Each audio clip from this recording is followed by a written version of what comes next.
Welcome back.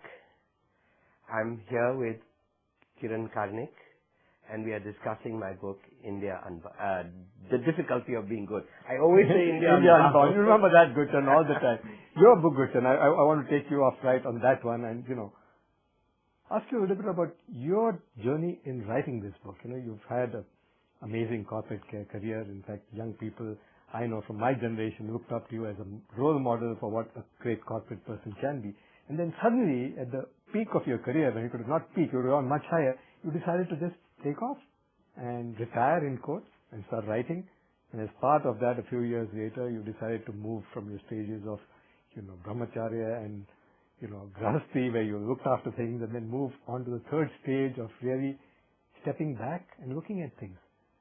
Tell us a little bit about first what made you do this, and what was your inspiration for picking the Mahabharata as something. Was it the idea to explore the whole concept, or did the Mahabharata fascinate you in some way? What was it that made you go to this stage? Well, Kiran, I had worked for almost 30 years. I'd become 50, and I still felt that I had a life to live, a life to lead.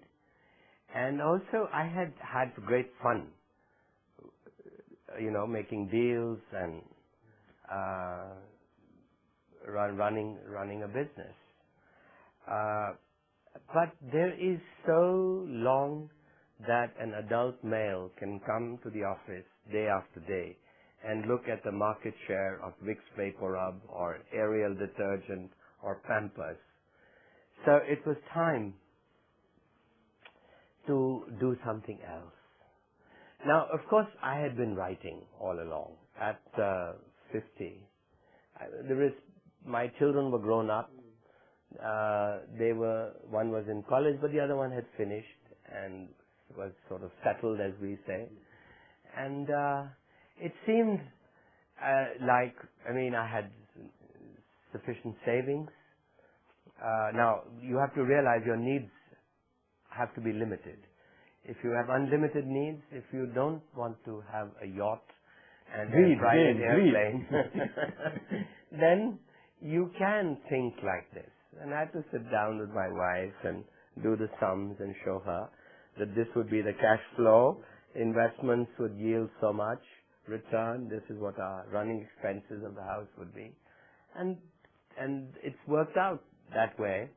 So that was the logistical side of it. But also, the reforms were happening in the early 90s. And I was very excited by that. I thought India could become a totally different country from the one that I had worked in. And I also felt that not enough people were defending the new. There were too many critics from the left all the time saying that, how can we let Air India compete against Jet Airways or Indian Airlines? And you had to reassure people that the reforms were right. So this is really partly what brought me into writing. Your journey, Gurcharan, and it's an interesting one, and some other time we should speak much more in depth about that.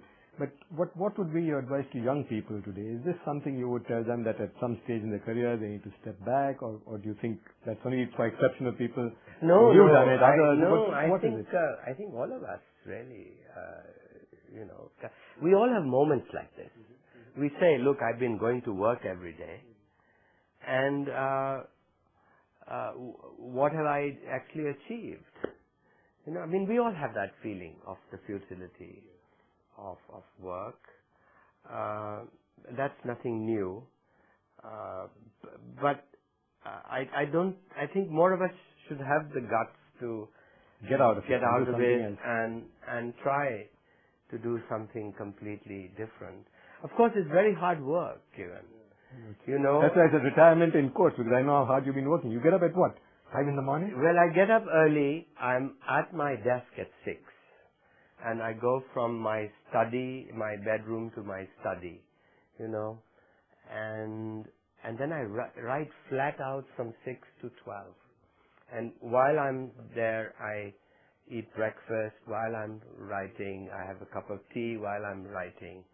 And then I break that, and at 12 I go for a swim.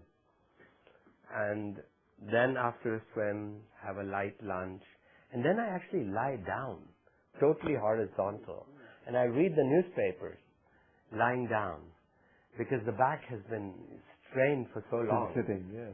And then only afterwards, after 2 o'clock, will I attend to a telephone calls. In the morning, I The don't more even, mundane tasks of work. well, I don't even answer the phone in the morning. I don't do email in the morning. So this is the kind of discipline you need to bring. That's good. But one other question, Gurcharan, a quick one if we have the time. You know, the stages of life as divided in the traditional way, the 4 stages. There's somehow no stages, maybe it's subsumed, where you are giving back to society. Isn't that a stage that should be somewhere built in? Yeah. I think in some ways, well, you know, I personally like to believe that you should be giving back as you are taking all the time. And in a way, we are. You know, we undervalue our work. We really do, Kiran. I mean, when we produce products that people want, we meet needs of people, we pay taxes to society. We create enormous wealth in that way for society. We create jobs for people when we do that. And so we are giving back. We mustn't forget that. It's not just through charity and all that we give back. We give back through our work. I mean, that's the liberal, central liberal idea.